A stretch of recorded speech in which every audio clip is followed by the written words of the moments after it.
నమస్కారం. నా పేరు డాక్టర్ చిరుమామిళ్ళ మురళీ మనోహర్. ఈ కార్యక్రమంలో ఒక ముఖ్యమైన విషయాన్ని మనం తెలుసుకోబోతున్నాం. Study skills, exam tips, ayurvedic remedies. ఎందుకంటే చదవటం ఒక ఎత్తు, చదివింది చక్కగా రాయటం ఒక ఎత్తు. ఇలా రాయటానికి, ఇలా చదవటానికి జ్ఞాపక శక్తి అవసరం. కాబట్టి దీనికి సంబంధించి ఈ జ్ఞాపక శక్తిని పెంచుకోవటం ఒక ఎత్తు. ఈ మొత్తం సమాచారాన్ని ఈ కార్యక్రమంలో మనం తెలుసుకుందాం. ముఖ్యంగా చెప్పుకోవాల్సింది పునశ్చరణ గురించి. అంటే మళ్ళీ రిపీట్ చేయటం. క్లాస్ అవుతుంది కదా, అయిపోయిన తర్వాత ఇంటికి వస్తారు. ఇంటికి వచ్చిన తర్వాత ఇంకా మీ మైండ్లో, మీ ఈ స్మృతి పదంలో క్లాస్లో విన్న విషయాలు జ్ఞాపకం ఉంటాయి. అయితే అప్పటికి ఉంటాయి కానీ తర్వాత చెరిగిపోతాయి.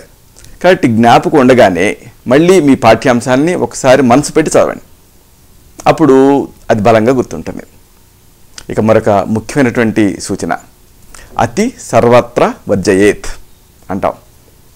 అంటే పరీక్షకు ముందు రోజు రాత్రి ఈ మొత్తం మెటీరియల్ని చదవాలి అని ఎప్పుడు ప్రయత్నం చేయకండి. అలా కాకుండా 4-5 రోజులు ముందుగానే ప్రణాళిక వేసుకోండి. ఏ పాఠ్యాంశాలని ఏ సమయంలో చదవాలో ప్లానింగ్ వేసుకోండి. ఏకబిగిన ఎప్పుడూ చదవకండి. అటెస్ట్ కాకుండా కొంత సమయం ఇచ్చి చదవండి. ఒక అధ్యాయం చదివేటప్పుడు దాని మీదనే మనసుని కాన్సన్ట్రేట్ చేయండి, కేంద్రీకరించండి. మనసుకి ఏకత్వం అనే ఒక గుణం ఉంటుంది. అంటే ఏమిటి? మనసు ఒకేసారి ఒక విషయాన్ని మాత్రమే గ్రహించగలుగుతుంది. చూడండి, మనం కొన్ని కాగితాలు తీసుకొని సూది గుచ్చామనుకోండి. నిజానికి సూది గుచ్చేటప్పుడు ఆ సూది అన్నిట్లోంచి ఒకేసారి వెళ్ళినట్టు కనిపిస్తుంది, కానీ ఒక కాగితం తర్వాత మరొక కాగితం గుండా వెళ్తుంది. మనసు కూడా అంతే. కాబట్టి మల్టీ టాస్కింగ్ మంచిది కాదు. ఫోకస్ ఇచ్చి ఒకదాన్ని మాత్రమే కాన్సన్ట్రేట్ చేసి చదవండి. అలాగే మరొక ముఖ్యమైనటువంటి సూచన, సౌలభ్యం. అంటే మీ ముందు మీరు సేకరించుకున్న మొత్తం సమాచారాన్ని రెడీగా పెట్టుకోండి. టేబుల్ మీదో, టీపై మీదో. టీచర్ చెప్పిన లెక్చర్ నోట్స్, అలాగే మీ కోర్సుకి సంబంధించిన టెక్స్ట్ బుక్స్, స్టడీ గైడ్లు, ఇంకా ఇలాంటి సంబంధిత సమాచారాన్ని మొత్తం తయారుగా మీకు అందుబాటులో మీ ముందే పెట్టుకోండి, చదవండి. ఇది రెఫరెన్స్కి సహాయపడుతుంది. అలాగే మరొక ముఖ్యమైనటువంటి సూచన, స్థల ప్రభావం. ఇది చదువు మీద ఉంటుంది. చూడండి, మన ఇంట్లో దేవుడు ఉంటాడు, కానీ ఆలయానికి వెళ్తాం, అప్పుడు ఆ పవిత్రత వేరుగా ఉంటుంది. అలాగే చదువు కూడా. చదవటానికి మీకు అనువైన ప్రదేశాన్ని ఎంచుకోండి. మీరు చదువుకునేటువంటి ప్రదేశం మంచి ప్రశాంతంగా ఉండాలి, చక్కటి వెలుతురు ఉండాలి. కాంతి విషయంలో అయోగ, అతియోగ, మిథ్యాయోగాలు పనికిరావు ఉంటుంది ఆయుర్వేదం. అయోగం అంటే ఏమీ లేకుండా గుడ్డి వెలుతురులో చదవటం. అతియోగం అంటే ఓవర్ లైట్లో చదవటం. మిథ్యాయోగం అంటే అలా ఫ్లాష్ లైట్లలో ఆరి వెలుతురు వెలుగుతూ ఉండేటువంటి లైట్లలో చదవటం. ఇవి పనికిరాదు. మీ చూపుని, మీ మనసుని ఆకర్షించే అంశాలు అనేకం చుట్టుపక్కల ఉంటాయి. అయితే అవి లేకుండా జాగ్రత్త పడండి. అంటే ఒక గదిలోకి వెళ్ళండి, తలుపులు వేసుకోండి, చదివేయండి. అయితే గదిలో మీ మంచం మీద ఎప్పుడు కూర్చోకండి. మంచం మీద కూర్చున్నారనుకోండి, అలా వాలిపోవాలనిపిస్తుంది. వాలిపోయారనుకోండి, పడుకోవాలనిపిస్తుంది. కాబట్టి ఇలా ఎప్పుడు మంచం మీద కూర్చొని చదవకండి. మంచి స్థిరమైనటువంటి చెక్క కుర్చీలో కూర్చోండి. అప్పుడు మీలో శక్తి ఇంకకుండా అబ్జార్బ్ అవ్వకుండా ఉంటుంది. ఎందుకంటే ఈ చెక్క బ్యాడ్ కండక్టర్. ఇక మరొక విషయం, ప్రాధాన్యత. అంటే పాఠ్యాంశాల్లో ముఖ్యమైన దాన్ని ముందు చదివేయండి. మీకు తేలిగ్గా ఉందనో లేకపోతే మీకు ఇష్టమనో ముందు దాన్ని అలాంటివి కాకుండా ప్రధానమైన దాన్ని చదవండి. అలాగే మరొక ముఖ్యమైన సూచన ఒకటి ఉంది, సింహావలోకనం. అంటే ఈ అధ్యాయానికి సంబంధించి సార్వజనీన దృక్పథాన్ని ఏర్పరచుకోండి. జనరల్ కాన్సెప్ట్ అంటే ఓవరాల్గా మొత్తం చదివేయండి. అంటే ఈ జనరల్ కాన్సెప్ట్ని అర్థం చేసుకోండి. తర్వాత ఈ సూక్ష్మమైనటువంటి వివరాలు ఉంటాయి, వాటిని చదవండి. ఇంకా మరొకటి సారాంశం, సారం. ఇది కూడా ముఖ్యం. అంటే మీ స్టడీ మెటీరియల్ని చదివే టైంలో మీ సొంత నోట్స్ని రాసుకోండి. అంటే దాన్ని ఓన్ చేసుకోండి. స్టడీ మెటీరియల్ తాలూకు సారాంశాన్ని సంక్షిప్తంగా, బ్రీఫ్గా ఒక నోట్స్ లాగా రాసుకోండి. దీంతో ఈ పరీక్షకి వెళ్ళేటటువంటి టైంలో గబగబా తిరగేయటానికి ఇది ఉపయోగపడుతుంది. అలాగే మరొక ముఖ్యమైనటువంటి విషయం ఉంది, ఆద్యంత సమయాలు చాలా ముఖ్యం. ఆది అంటే బిగినింగ్, అంతం అంటే ఎండింగ్. ఏక బిగిన కాకుండా చదివేటప్పుడు చిన్న చిన్న విరామాలు తీసుకోండి. ఎందుకంటే ఈ జ్ఞాపక శక్తి అనేది చదువు ప్రారంభంలో అలాగే చదువు చివరిలో ఎక్కువగా ఉంటుంది. అంటే స్టడీ అవర్లో ఫస్ట్లో చివరిలో ఎక్కువ ఉంటుంది, మధ్యలో కాస్త తగ్గుతుంది. కాబట్టి చిన్న చిన్న బ్రేక్స్ తీసుకుంటూ చదవండి. అలాగే మరొక విషయం, స్వల్పకాలిక జ్ఞాపకాలు, దీర్ఘకాలపు జ్ఞాపకాలు, వీటి గురించి మీరు తెలుసుకోవాలి. అంటే మనకి 2 రకాల జ్ఞాపకాలు ఉంటాయి, short term memory, long term memory. కాబట్టి ఈ షార్ట్ టర్మ్ మెమరీ క్రమక్రమంగా లాంగ్ టర్మ్ మెమరీ కింద మారుతుంది పదే పదే చదవటం వల్ల. కాబట్టి పదే పదే చదవండి, గంటల తేడాతో, రోజుల తేడాతో మళ్ళీ మళ్ళీ చదవండి. దీంతో ఈ స్వల్పకాలిక జ్ఞాపకాలు దీర్ఘకాలపు జ్ఞాపకాల కింద నిక్షిప్తం అవుతాయి. అంటే షార్ట్ టర్మ్ మెమరీ అనేది చెరిగిపోతుంది, కానీ లాంగ్ టర్మ్ మెమరీ చెరిగిపోదు. ఇక మరొకటి అధ్యయనం. అంటే కేవలం ఈ పాఠాలని వెళ్ళవేయకండి, బట్టి పట్టకండి, అధ్యయనం చేయండి. అంటే మనసు పెట్టి చదవండి. చదివేటప్పుడు అంతర్ముఖం అవ్వండి. అంటే బయట తలుపులు మూసేసి మనసు లోపల తలుపులు తెరవండి. చదివేదాన్ని అర్థం చేసుకోండి, మనసుతో జోడించి ఈ స్మృతి ప్రదంలో దాన్ని విజువలైజ్ చేయండి, వీక్షించండి. అలాగే మరొక సూచన సహాధ్యయనం. అంటే దీన్ని ఆయుర్వేదంలో తద్విద్యా సంభాషా పరిషత్ అంటారు. డిబేటింగు, కలిసి చదవటం, వీటితో చదివేది బాగా గుర్తుంటుంది. అయితే మీరు ఎవరితోనైనా కలిసి చదువుకోవాలనుకుంటే వాళ్ళకి కూడా ఈ చదువు మీద ఉత్సాహం ఉండాలి, ఆసక్తి ఉండాలి. అంటే మీ చదువుని ఎడగొట్టకూడదు. కాబట్టి ఇలాంటి వాళ్ళతోనే చదవండి, ఇలాంటి వాళ్ళని ఎంచుకోండి. ఇలాంటి ఈ కంబైన్డ్ స్టడీతో కొన్నిసార్లు చదువు చాలా బాగా సాగుతుంది, బాగా గుర్తుంటుంది. ఇక మరొకటి ఆత్మావలోకనం. అంటే మిమ్మల్ని మీరు తరచుగా పరీక్షించుకుంటూ ఉండండి. దీంతో మీరు ఎక్కడ బలహీనంగా ఉన్నారు, ఎక్కడ బలంగా ఉన్నారు అనేది మీకు అర్థమవుతుంది. అలాగే మీరు ఎప్పుడైనా గమనించండి, అధ్యాయాల చివర్లలో కొన్ని ప్రశ్నలు ఉంటాయి. వాటిని సిన్సియర్గా రాయటానికి ట్రై చేయండి, వాటిని అటెంప్ట్ చేయడానికి ప్రయత్నం చేయండి. ఇక అతి ముఖ్యమైన మరొక విషయం ఉంది, స్వస్థ వృత్తం. అంటే ఆరోగ్యాన్ని కాపాడుకోవటం. ముఖ్యంగా ఏ టైంలో ఏ చేయాలి అనేది మీరు తెలుసుకోవాలి. నిద్ర వేళకి ఎప్పుడు భంగం రానివ్వకండి, తెల్లార్లు మేల్కొని చదవకండి. ఇలాగ జాగారం చేసి చదివారనుకోండి, ఉదయం పరీక్ష హాల్లో ఆ నిద్ర ముంచుకొచ్చేటువంటి ప్రమాదం ఉంటుంది. లేకపోతే ఒకసారి చూడండి, ఇలాగ కంప్యూటర్స్కి 5-6 కమాండ్లు ఇస్తే అది స్టక్ అవుతుంది. అంటే సెన్సరీ ఓవర్లోడ్ జరుగుతుంది. దీంతో ఈ జ్ఞాపకాలు అడ్డుకుపోయేటటువంటి రిస్క్ ఉంటుంది. అసలు ఈ చదవటానికి ఏది మంచిది అంటే బ్రాహ్మీ ముహూర్తం మంచిది. బ్రాహ్మీ ముహూర్తం అంటే బ్రహ్మ ముహూర్తం, అంటే సూర్యోదయానికి ఒక 45 నిమిషాల ముందు. ఇది చాలా మంచి టైం.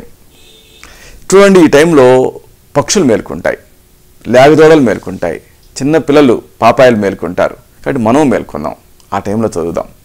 ఆ టైంలో చదివితే బాగా గుర్తుంటుంది, మైండ్ ఫ్రెష్గా ఉంటుంది. ఇక మరొక అనువైన సమయం మధ్యాహ్నం కూడా మీరు చదువుకోవచ్చు. కానీ రాత్రిళ్ళు ఎప్పుడు కూడా నిద్ర కాచి చదువుకోకండి, అది ఎంత మాత్రం మంచిది కాదు. ఇక మరొక ముఖ్యమైన సూచన ఉంది, ఆమూలాగ్రం చదవండి. అంటే మొదటిసారి చదివేటప్పుడు ముందు నుంచి చివరి దాకా చదివేయండి.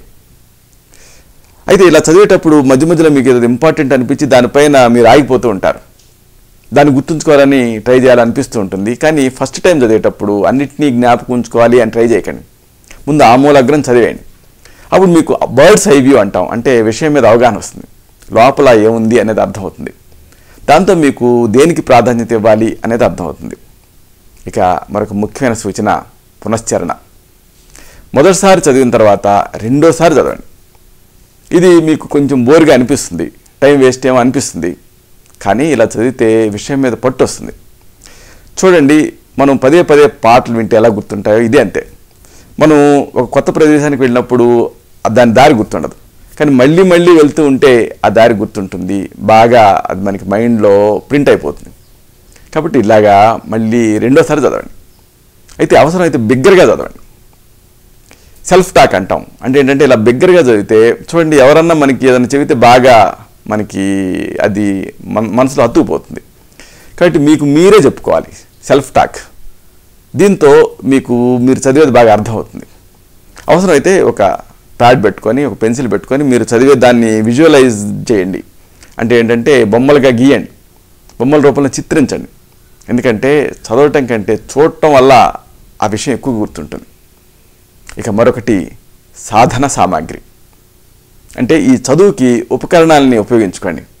చక్కటి బ్లాక్ బోర్డు, దీనిపైన పాయింట్స్ రాసుకోండి. అలాగే ఫ్లాష్ కార్డ్స్ తయారు చేసుకొని వాటిపైన పాయింట్స్ రాసుకోండి. అలాగే స్టిక్కింగ్ పేపర్స్ ఉంటాయి, వాల్ స్టిక్కర్స్, వీటిపైన విషయం రాసుకొని మీరు గుర్తుంచుకోవాలనుకున్నది వాల్కి స్టిక్ చేయండి. ఇలాగా మీరు గుర్తుంచుకోవాలనుకునే విషయాల్ని వీటి మీద రాసుకొని మధ్య మధ్యలో చూస్తూ ఉండండి. బయటకు వెళ్ళేటప్పుడు, వచ్చేటప్పుడు, డ్రెస్ వేసుకునేటప్పుడు, స్నానం చేసి వచ్చిన తర్వాత ఇలాగ చేస్తూ ఉంటే పదే పదే వీటిని చూస్తూ ఉంటారు కాబట్టి ఆ విషయాలు తేలిగ్గా మీ మనసులోకి వెళ్ళిపోతాయి, గుర్తుంటాయి. ముఖ్యంగా ఫార్ములాలు ఇలాంటివి ఇలా చేయండి. ఈ సాధన సామాగ్రి వల్ల చదువు ఆసక్తిగా సాగుతుంది. ఇక మరొకటి తర్జుమా. అంటే ఈ మెటీరియల్ ఉంటుంది కదా, స్టడీ మెటీరియల్, అది ఎవరో రాసింది, కానీ దాన్ని మీ సొంత శైలిలోకి తర్జుమా చేసుకోండి. చూడండి, ఏదన్నా ఒక వింత భాషలో, పరాయి భాషలో చెబితే మనకి అర్థం కాదు, కానీ మన మాతృభాషలో చెబితే అది ఒకసారి చెప్పినా గుర్తుంటుంది. ఇది అంతే. కాబట్టి చదివిన దాన్ని మీ సొంత భావాలతో జోడించి అప్పుడు పునరావలోకనం చేసుకోండి. ఇక మరొక ముఖ్యమైన విషయం వ్యాయామం, నిద్ర. వీటికి ప్రాధాన్యత ఇవ్వండి. చూడండి, కండరాలకి ఎలాగ విశ్రాంతి అవసరమో మెదడుకి కూడా విశ్రాంతి అవసరం. ఎంత తక్కువ సమయం ఉన్నప్పటికీ కూడా దానిలోనే మళ్ళీ చిన్న చిన్న విరామాలను కల్పించుకోండి. కొద్దిగా నడవండి, అలాగే చిన్నగా కునికిపాటు తీయండి, ప్రశాంతమైన సంగీతం వినండి. ఇలాంటివి చేస్తూ చదివారనుకోండి, చదివింది బాగా గుర్తుంటుంది. ఎందుకంటే ఆకలి అన్ని రోగాల్ని పోగొడితే నిద్ర సగం రోగాలను పోగొడుతుందని సామెత. కాబట్టి ఇది ముఖ్యం. ఇక ఆహారం, దీని విషయంలో కూడా జాగ్రత్త అవసరం. శరీరానికి ఆహారం ఎలా అవసరమో మెదడుకి కూడా ఆహారం అవసరం. పరీక్షకు ముందు తప్పనిసరిగా ఆహారం తీసుకోండి. కొంతమంది నిద్ర వస్తుందని తీసుకోరు, అది ఎంత మాత్రం మంచిది కాదు. అయితే ఇలాంటి ఆహారం మరీ హెవీగా ఉండకూడదు, అలాగని మరీ అసలు తినకుండా కూడా ఉండకూడదు. ఎనర్జెటిక్గా ఉండాలి. అంటే డ్రై ఫ్రూట్స్, అలాగే ఫ్రూట్స్, ఫ్రెష్ ఫ్రూట్స్ ఇలాంటివి మంచిది. డ్రై ఫ్రూట్స్ అంటే బాదం, అలాగే అంజీర్ వేడి తగ్గిస్తుంది, అలాగే ఆక్రోట్, వాల్నట్స్ అంటారు, అలాగే ఈ ఎండు ఖర్జూరాలు ఇలాంటివి తినండి. ఇక నిద్ర విషయం, ఇది చాలా ముఖ్యం. చెప్పుకున్నాం కదా, ఆకలి అన్ని రోగాలను పోగొడితే నిద్ర సగం రోగాలను పోగొడుతుందని. కాబట్టి పరీక్ష టైంలో నిద్రకి భంగం రాకుండా చూసుకోండి. మనిషికి రోజుకి కనీసం 8 గంటల నిద్ర అవసరం. అయితే పరీక్షల ముందు ఇంత టైం కేటాయించలేము. కేటాయించలేకపోతే కనీసం 3 గంటలు కేటాయించండి. అది మీకు పవర్ న్యాప్ లాగా ఉపయోగపడుతుంది. ఇక ఇదే సందర్భంగా అధారణీయ వేగాల గురించి మీరు తెలుసుకోవాలి. అంటే ఆపుకోకూడని సహజ కాలకృత్యాలు. పరీక్ష టైంకి పావుగంట ముందే పరీక్షకి హాజరవ్వండి. అవసరమైతే అలారం పెట్టుకోండి. అలాగే ఈ అధారణీయ వేగాలను ధరించకండి. అంటే మలమూత్రాలు, వీటిని పూర్తిగా విసర్జించి పరీక్షకి హాజరవ్వండి. ఆ టైంలో మీకు యూరినేట్ చేయలేదనుకోండి, పరీక్ష హాల్లోకి వెళ్ళిన తర్వాత ఇంకా దానిపైన ధ్యాస ఉంటుంది, పరీక్ష మీద మనసు పెట్టలేరు. కాబట్టి వీటి కోసం మళ్ళీ పరీక్ష సమయాన్ని దుర్వినియోగపరచకండి. ఇక మరొక ముఖ్యమైన విషయం సామాగ్రి. అంటే పరీక్షకి కనీసం 2 అలవాటైన పెన్నుల్ని తీసుకెళ్ళండి. మళ్ళీ కొత్త పెన్నులను తీసుకెళ్తే దాంతో మీకు రైటింగ్ అంత ఫ్రీగా ఉండదు. కాబట్టి అంతకు ముందే మీకు అలవాటైన పెన్నుల్ని 2టిని తీసుకెళ్ళండి. పెన్సిళ్ళు, ఎరేజర్లు, రిస్ట్ వాచ్ ఇలాంటి అవసరమైన వాటి అన్నింటినీ తీసుకెళ్ళండి. అసలు ఎగ్జామ్కి ముందే ఒక 2-3 రోజుల ముందు నుంచే ఒక చెక్ లిస్ట్ తయారు చేసుకొని ఒక చిన్న బ్యాగ్లో, క్యారీ బ్యాగ్లోనో ఏదన్నా బ్యాగ్లో మీకు అవసరమైన ప్రతిదాన్ని దాంట్లో వేస్తూ ఉండండి, సిద్ధం చేసుకోండి. దీనివల్ల చివరి నిమిషంలో హడావిడి అనేది తగ్గుతుంది. అలాగే ప్రశాంతత చాలా ముఖ్యం. పరీక్షలు అంటే భయం పెట్టుకోకండి. పరీక్షల చివరిలో ఎప్పుడు నిరాశపడకండి, వదిలేయకండి. అరే ఈ సంవత్సరం చదవలేకపోయాను, ఇక ఈ సంవత్సరానికి ఇలా కానిచ్చేద్దాం, నెక్స్ట్ ఇయర్ బాగా చదువుకుందాం అని చాలామంది అనుకుంటూ ఉంటారు. అయితే ఎప్పటికైనా చూడండి, ఒకసారి మీకు పరీక్ష అయింది అంటే అది జీవితంలో మీకు ఒక మార్కు, ఒక రిమార్క్. అంటే జీవితంలో ఆ తక్కువ మార్కులు అనేవి మీ జీవితాంతం ఉంటాయి. కాబట్టి చివరిలో వదిలేయకండి. ఆశావాహ దృక్పథంతో ఉండండి, ఉత్సాహంగా ఉండండి. ఆందోళనగా అనిపించింది అనుకోండి, బలంగా ఊపిరి పీల్చి వదులుతూ ఉండండి. దీంతో ఈ ఆందోళన తగ్గుతుంది. అలాగే కేంద్రీకరణ ముఖ్యం, ఫోకస్. పరీక్ష పేపర్ని ముందు ఆమూలాగ్రం చదివేయండి. దీంతో మీకు దేనికి ఎంత టైం కేటాయించాలి అనేది అర్థమవుతుంది. ఇక అన్నిటికి మించి ప్రాధాన్యత తెలుసుకోవాలి. అంటే తేలిగ్గా మీకు వచ్చిన సమాధానాన్ని ముందు రాసేయండి. అయితే ఇది వచ్చింది కదా అని కొంతమందికి బాగా ఉత్సాహం ఉండి తెగ రాసేస్తూ ఉంటారు. వీటికే సమయాన్ని కేటాయించకండి. ఎందుకంటే ఒక గ్లాస్లో మనం ఎన్ని నీళ్ళు నింపగలం? నిండేంతవరకే నింపగలం, దాని అంచుకు మించి నింపలేం కదా. అలాగే ఒక ప్రశ్నకి ఈ వాల్యూ చేసేటప్పుడు ఆ ప్రశ్నకి సంబంధించిన మార్కులే ఇవ్వగలుగుతారు, మిగతా వాటి మార్కులు దానికి ఇవ్వలేరు కదా. కాబట్టి ఒకదాంతోనే పట్టుకొని కూర్చోకుండా మిగతావి కూడా అటెంప్ట్ చేయండి. ఇక అతి ముఖ్యమైన మరొక సూచన, నిదానం అనేది ప్రధానం. పరీక్ష హాల్లో అడావిడి పడకండి. ఆందోళన, ఆతృత ఇలాంటివి ఉంటే వచ్చింది కూడా మీరు రాయలేరు. అన్నిటికి మించి వచ్చింది అర్థమయ్యేటట్టు కుదురుగా రాయండి. అలాగని మరీ చెక్కుతూ టైం వేస్ట్ చేయకండి. ఇక అర్థం చేసుకోవడం అన్నిటికంటే ముఖ్యం. ప్రశ్నలు అనేవి ప్రూఫ్ రీడింగ్ లాంటివి. మనం రాస్తే మన తప్పులు మనకు కనిపించవు, గమనించే ఉంటారు. వేరే వాళ్ళు చూస్తే అది ఆ తప్పులు తెలుస్తూ ఉంటాయి. అందుకే ప్రూఫ్ రీడింగ్ వేరే వాళ్ళు చేస్తూ ఉంటారు. పరీక్ష హాల్లో ప్రశ్నలు కూడా అలాంటివే. మీరు అధాలాపంగా చూసినప్పుడు ఒక రకంగా కనిపిస్తాయి, టెంప్టింగ్గా అనిపిస్తాయి. అంటే మీకు తెలిసిన దాన్ని దానికి ఇంప్లై చేస్తూ ఉంటారు. కానీ నింపదిగా చూశారనుకోండి, ఆ ప్రశ్నలో అసలు కిటుకు వేరే ఉంటుంది. కాబట్టి ప్రశ్నల్ని 1కి 2 సార్లు చదవండి, కొద్దిగా గ్యాప్ ఇచ్చి చదవండి, అప్పుడు క్లారిటీ వస్తుంది. ఇక సన్యాసం అనేది చాలా ముఖ్యం. అంటే డిటాచ్మెంట్. ఏదైనా ఒక ప్రశ్నకి సమాధానం తెలియకపోతే దాన్ని వదిలేయండి, మరో దానికి వెళ్ళండి. దీన్నే సన్యాసం అంటారు. కొద్దిసేపు అయిన తర్వాత మళ్ళీ మీకు తెలియని ఆ ప్రశ్నకి వచ్చి తీరిగ్గా ఆలోచించండి, అనలైజ్ చేయండి. అలాగే ముందే ఈ పరీక్ష ముగిసిన వాళ్ళని చూసి కొంతమంది కంగారు పడుతూ ఉంటారు. అంటే పరీక్ష రాసేసి వెళ్ళిపోతూ ఉంటారు. అమ్మో అతను వెళ్ళిపోయాడు, నేను ఇంకా రాయనే లేకపోతాను, నాదంతా 2వ ప్రశ్ననే ఉన్నానని కొంతమంది కంగారు పడుతూ ఉంటారు. అలా ముందే పరీక్ష రాసి వెళ్ళిపోయే వాళ్ళని చూసి కంగారు పడకండి. మీ పరీక్ష మీద మీరు మనసుని కాన్సన్ట్రేట్ చేయండి. సమయం మిగిలిపోయింది అనుకోండి, ఎగ్జామ్లో బయటకు వెళ్ళి హడావుడికి ఏదో చేసేద్దాం అనుకోకండి. పరీక్ష ఆఖరి నిమిషం వరకు మీ టైంని వాడుకోండి. మీరు రాసినటువంటి దాన్ని మళ్ళీ సమీక్షించుకోండి. అవసరమైతే హెడ్డింగ్లు అవి పెట్టండి, వాటికి అండర్లైన్ చేయండి టైం ఉంటే. ఇక అన్నిటికంటే ముఖ్యం పునఃశ్రుతం. అంటే కొన్నిసార్లు రెమిడియల్ క్లాసులు ఉంటూ ఉంటాయి. ఇలాంటి క్లాసుల్లో ఎగ్జామ్ టైంలలో, స్పెషల్ క్లాసులలో బాగా వినండి. ఎందుకంటే చదివిన దానికంటే వినేది బాగా గుర్తుంటుంది. అలాగే క్లాసులు ఎక్కడ కూర్చోవాలి అనేది కూడా ముఖ్యం. మధ్యలో కూర్చోండి, క్లాస్ మధ్యలో. దీనివల్ల మీకు ఆటంకాలు కలగకుండా ఉంటాయి. ముందు కూర్చున్నారనుకోండి మరీ కాన్సన్ట్రేషన్ ఎక్కువ అవుతుంది, మీ లెక్చరర్ కాన్సన్ట్రేషన్. వెనక్కి కూర్చున్నారనుకోండి కనిపించదు, మధ్యలో కూర్చోండి. ఒకవేళ మీ ఇన్స్ట్రక్టర్ వేగంగా చెబుతూ ఉంటే అప్పుడు సెల్ ఫోన్లోనో లేకపోతే వాయిస్ రికార్డర్లోనో దాన్ని రికార్డ్ చేసుకోండి. దీన్ని ఇంటికి వెళ్ళిన తర్వాత మళ్ళీ మళ్ళీ వినొచ్చు, అప్పుడు మీకు బాగా గుర్తుంటుంది. ఇక సన్నద్ధత అనేది ముఖ్యం. క్లాస్లో ఏం చెప్పబోతున్నారు అనే దాన్ని ముందే చదువుకొని వెళ్ళండి. దీంతో మీకు స్పష్టత వస్తుంది.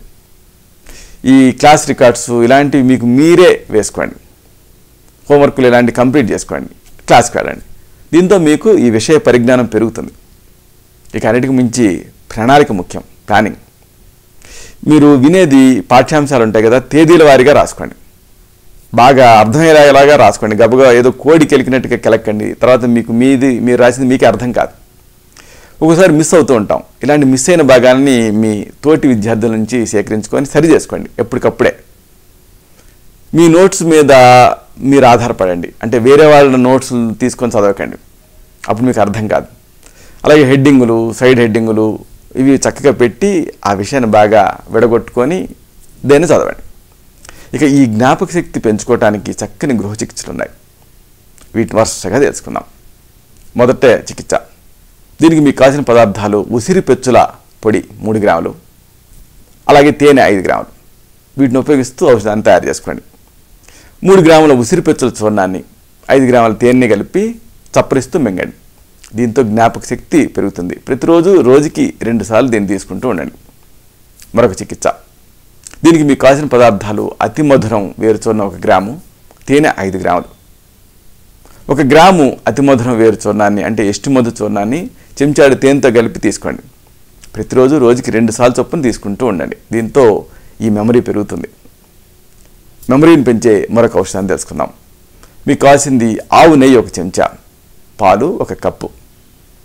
5 గ్రాముల ఆవు నెయ్యిని 1/2 కప్పు పాలకి కలపండి. ఆవు పాలు అయితే మంచిది, లేదా మామూలు పాలకైనా కలపచ్చు. దీన్ని ఇలాగ ప్రతిరోజు రోజుకి 2 సార్లు చొప్పున వాడుతూ ఉండండి. మరొక మంచి గృహ చికిత్స. దీనికి మీకు కావాల్సిన పదార్థాలు: వసకొమ్మల చూర్ణ 1 గ్రాము, అలాగే పాలు 1 కప్పు, తేనె 1 చెంచా. 1 గ్రాము వసకొమ్మల చూర్ణాన్ని 1 కప్పు ఆవు పాలకు కలపండి. చెంచాడు తేనె కలిపి తీసుకుంటూ ఉండండి. దీంతో ఈ మెమరీ పెరుగుతుంది. ప్రతిరోజు రోజుకి 2 సార్లు చొప్పున దీన్ని సేవిస్తూ ఉండండి. మెమరీని పెంచే మరొక మంచి ఔషధం. దీనికి కావాల్సింది మిరియాలు, అలాగే తేనె 1 టీ స్పూన్. మిరియాలని ఫ్రెష్గా పొడి చేయండి. చిటికెడు మిరియాల పొడికి 1 టీ స్పూన్ తేనె కలిపి 2 పూట్ల కూడా తీసుకుంటూ ఉండండి. దీంతో ఈ మెమరీ అనేది పెరుగుతుంది. ఇలాంటిదే జ్ఞాపక శక్తిని పెంచే మరొక ఔషధం. మీకు కావాల్సింది సోంపు 1 టీ స్పూన్, అలాగే చన్నీళ్ళు. 1 టీ స్పూన్ సోంపు గింజల్ని మూకుళ్ళ ద్వారగా వేయించండి. వీటిని నోట్లో వేసుకొని నమిలి తినేయండి. తర్వాత 1 గ్లాస్ చన్నీళ్ళు తాగండి. ఇలా ప్రతిరోజు 2 పూట్ల ఉదయం సాయంకాలం చేస్తూ ఉంటే మెదడు శక్తి పెరుగుతుంది. మెదడు శక్తిని పెంచే మరొక ఔషధం. దీనికి మీకు కావాల్సిన పదార్థాలు: పాల మీద మేగడ 2 టీ స్పూన్లు, తేనె 1 టీ స్పూన్. 2 టీ స్పూన్ల పాల మేగడ్ని ఒక చిన్న గిన్నెలో తీసుకోండి. దీనికి 1 టీ స్పూన్ తేనె కలపండి, తినేయండి. ఇలా ప్రతిరోజు 2 పూట్ల ఉదయం సాయంకాలం చేస్తూ ఉంటే మెదడు శక్తి పెరుగుతుంది, మతిమరుపు తగ్గుతుంది. మతిమరుపును పోగొట్టే మరొక ఔషధం. మీకు కావాల్సింది దాల్చిన చెక్క 1 చిటికెన వేలంతా. తాజా ఈ దాల్చిన చెక్కని చిటికెన వేలంతా ముక్కని తీసుకోండి. కొద్దిగా దంతాలతో నమిలి తింటూ ఉండండి. ఇలా ప్రతిరోజు ఉదయం పూట తింటూ ఉంటే క్రమంగా ఈ మతిమరుపు సమస్య తగ్గుతుంది. మతిమరుపును తగ్గించే జ్ఞాపక శక్తిని పెంచే మరొక ఔషధం. మీకు కావాల్సింది వాల్నట్స్ 10 గ్రాములు, ఎండు ద్రాక్ష 10 గ్రాములు, లేకపోతే అంజీరా 10 గ్రాములు, ఫిక్స్ అంటాం. 10 గ్రాముల వాల్నట్స్కి 10 గ్రాముల ఎండు ద్రాక్షను కానీ లేదా 10 గ్రాముల అంజీరా అంటే ఫిక్స్ని కానీ కలపండి, తీసేసుకోండి, నవిలి తినండి. ఇలా చేస్తుంటే మెమరీ పెరుగుతుంది. జ్ఞాపక శక్తిని పెంచే మరొక ఔషధం. దీనికి మీకు కావాల్సింది మిరియాల పొడి 2 చిటికెళ్ళు, అలాగే నెయ్యి 1 పావు చెంచా. అన్నం మొదటి ముద్దకి 2 చిటికెళ్ళు మిరియాల పొడిని, అలాగే పావు చెంచాడు నెయ్యిని కలపండి. దీన్ని తిన్న తర్వాత కొద్దిగా చన్నీళ్ళు తాగటం ముఖ్యం. ఎందుకంటే మిరియాలు బాగా వేడిని పుట్టిస్తాయి కాబట్టి చన్నీళ్ళు తాగండి. తర్వాత మిగతా అన్నం తినేయండి. దీంతో ఈ బుద్ధి బలం పెరుగుతుంది. ఎండల్లో ఇలాంటి పరీక్షల టైంలో వేడి వాతావరణంలో కూడా దీన్ని నిస్సంకోచంగా తీసుకోవచ్చు, ఎలాంటి ఇబ్బంది రాదు.